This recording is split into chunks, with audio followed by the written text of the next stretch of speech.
Hello and welcome back to Strategic Command, where to do one multiplayer versus Rannug61. Last turn, Germany went out of the war, and somehow Italy did not.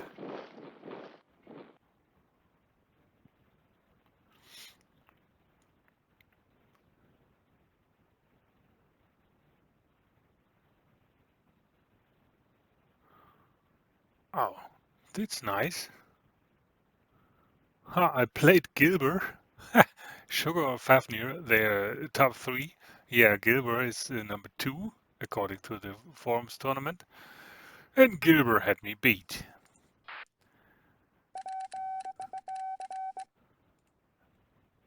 And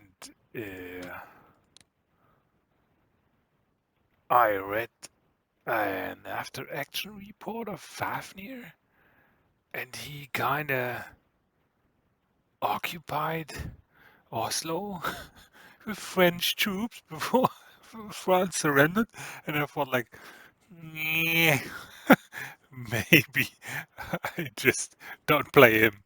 Um, yeah, who knows? Um, but Gilbo was already very, very good. Anyway, how do we get into Rome? Do I actually need to get into Rome, or can I get one more national morale thingy? Oh, it's already at 0, so they are going to capitulate anyway. Are they not? Hmm. I can kill him.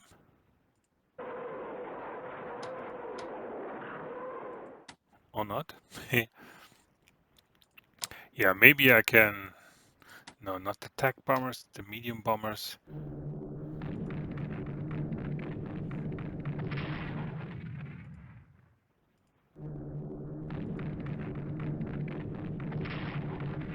Okay, that was actually stupid because he wasn't even entrenched. No, and that's attack bomber. Ah, I'm such an idiot. I want the medium bombers first. You are also a medium bomber. Probably it's actually better to use the Russian bombers first. And I'm already doing damage. I like that. Because damage is damage.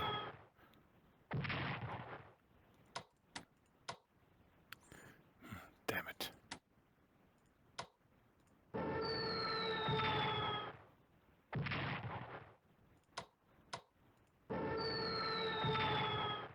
Ooh, that was a 3, wasn't it? Okay, they... Oh, damn. That was stupid. Maybe he will now retreat into the city.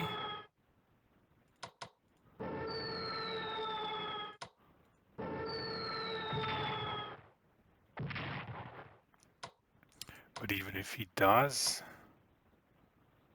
Why is it 4? Is it mud? No. He's still not below 5, I guess. Do we have anyone left? No. So it was actually good to... Oh yeah. To have all the Air Force down here.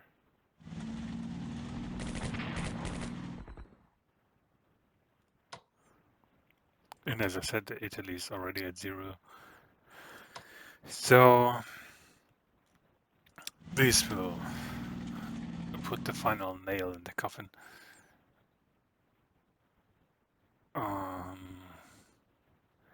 Yeah.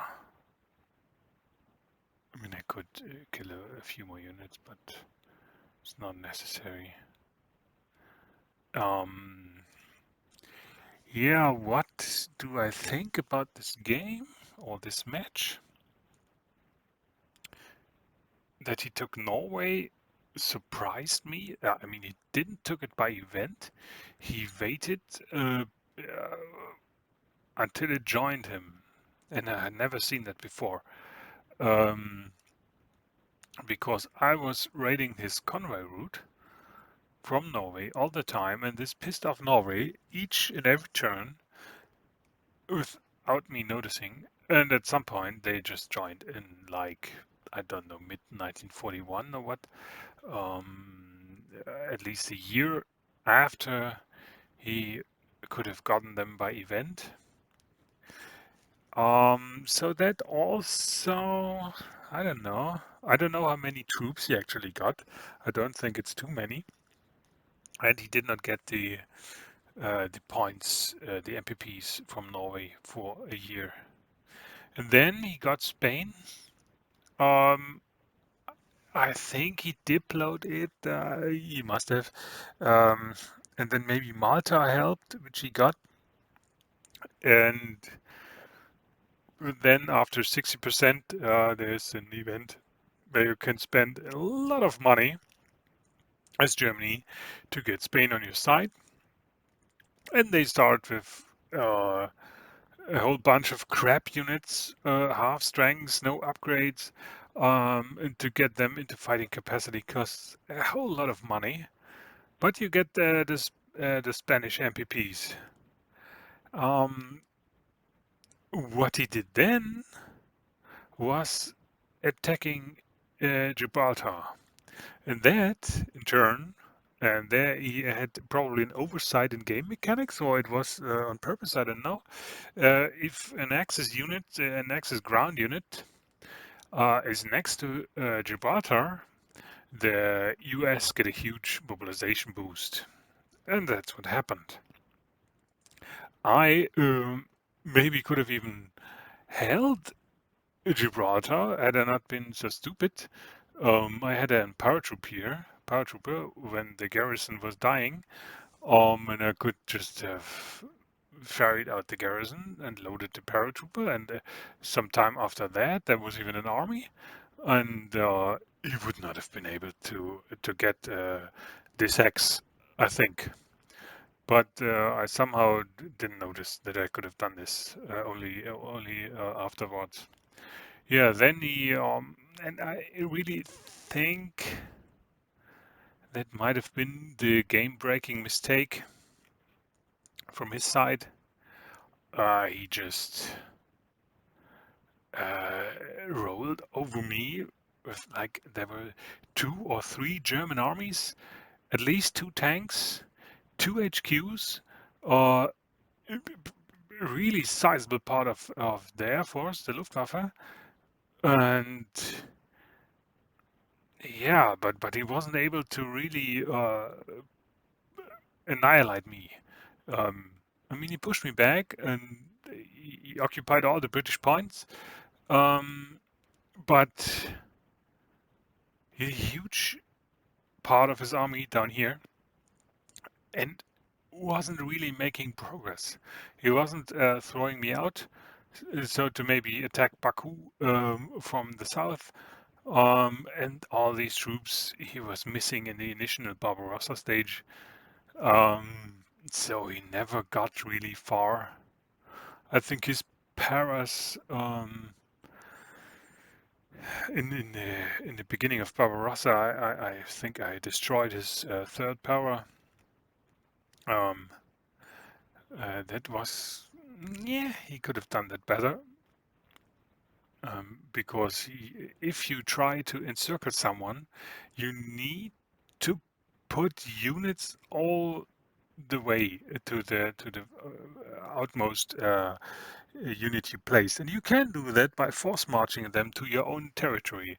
The zone of controls of enemy units do not count in territory you occupied, so you can do a row of your own units, and he didn't. So I was able to encircle paratroopers. Um, and the third paratrooper, which you can only get if you do not take the paras in Poland in the second turn or after the first turn, you can never get these back. Um, yeah, what else?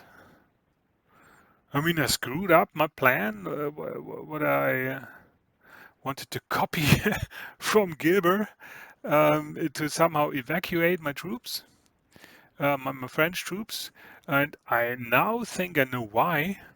I had like, I don't know, 6,000 French morale left, and the capital switched to Bordeaux. And I thought, oh yeah, everything's fine. I can evacuate all the French troops, and maybe, or most likely, a few of them will join, and then I can also evacuate the French corps from here and maybe from here.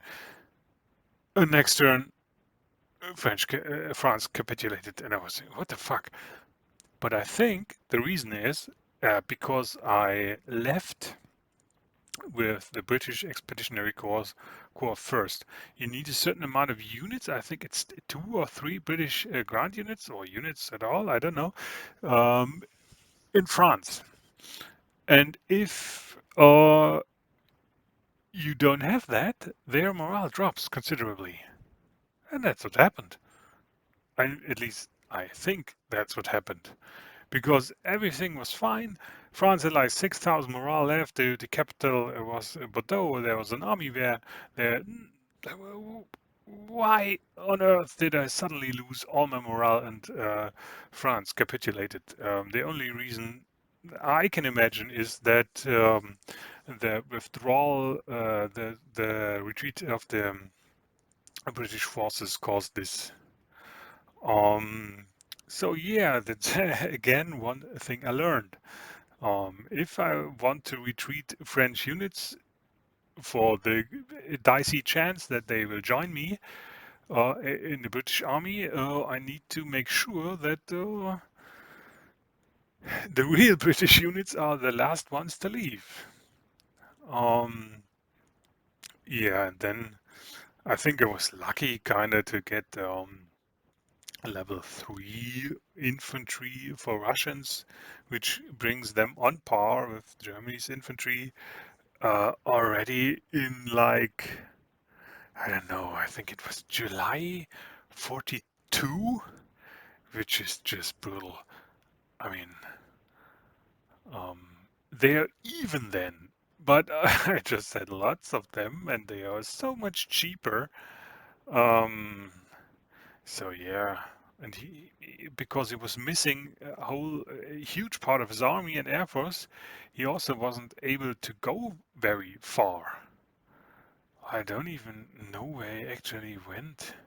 I think he had Kharkov and Kursk and never got Smolensk, and that was it. Yeah, I think I had a sizable counterattack at Rostov waiting for him, and I think in the south of Moscow he approached like these, but never got past Smolensk, as I said. Also never got past Leningrad. Um, yeah, I also think this is a mistake for any Axis player, not to wipe out Leningrad. As a Russian player, you can with pretty low resources hold up a huge part of Axis forces. There's like 3 or 4 Finnish infantry units, probably an HQ, and on the southern end, um, probably 2 Axis HQs and several troops for nothing. You you just cannot attack here. Um, really good with just ground units. You need artillery, you need air force, and just kick them out. And suddenly, a pretty small bubble bursts, and you get a huge amount of troops freed up for other stuff. Then don't make the mistake and try to um, um, try to get this one. If you do not have lots of air force or artillery or whatnot, and it just can bomb it to the ground, then leave it alone. Just block it with 2 Finnish units, have the Finnish HQ in Leningrad and for the partisans, and leave it there. Because if you took your air force to somewhere else and your artillery, this is nigh impossible to take. It will always be supplied from this one. He's probably going to have an HQ here. And so even if you block it down to 0, he still have superb supply. And there's only one hex from where you can actually attack, and it's this one, because these two give combat negative modifiers because it's swamp. And it's a waste of units. Take your Finnish units, block any advance from him down here, and leave it be. Or smack it at once. But don't have like 3 or 4 German units in an HQ for nothing. Um, that's not as bad as waiting with 2 armies north and south of Leningrad, but it's still bad. If you cannot reasonably take it, just block it and use your troops somewhere else. Yeah. So I think one major mistake, I really think, is that he did not use his fleets. That helped me quite a bit. I mean, he got the Spanish fleet as well. I don't know. Maybe he didn't want to lose the national morale for the inevitable um, losses of ships, but not using them at all. I mean, you can block convoy routes, take the ones very far apart, like in Russia and down here or whatnot, and he has to split his forces, the allied player. Um, and then you can plunder for quite some time, which hurts the allied player or the Russian player quite a bit. But hiding all the time, I don't know. Yeah, but in the end, not having a real breakthrough with Barbarossa due to his troops being down here um, actually finally cost him the game. If you cannot get really deep into Russian territory in the first 2 years, then you've lost. So yeah, what am I going to answer him?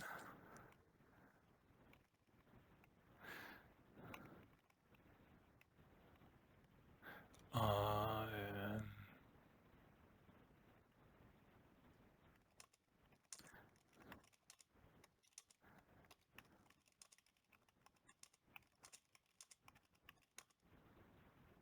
did not went? Oh, my English.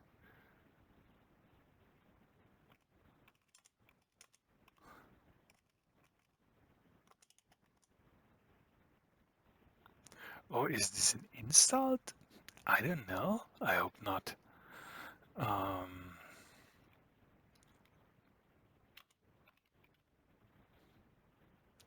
but he had extremely great turn times, Mr. Rannug.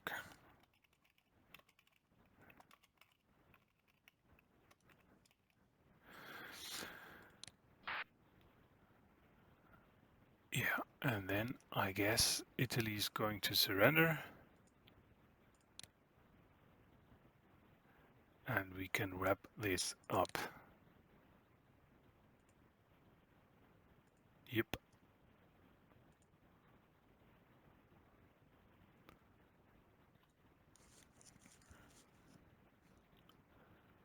I wonder. Okay, we get Denmark. Is it also to Russia? I don't know. I mean, Russia captured the major powers.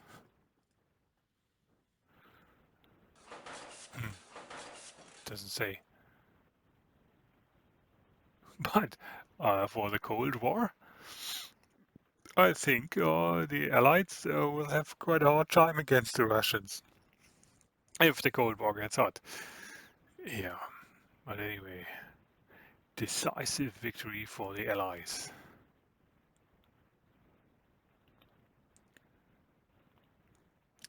So yeah, as always, thanks for watching, but this time, not I hope to see you next time, but maybe I hope to see you in the next match, if there will ever be one. So yeah, thanks for watching and bye-bye.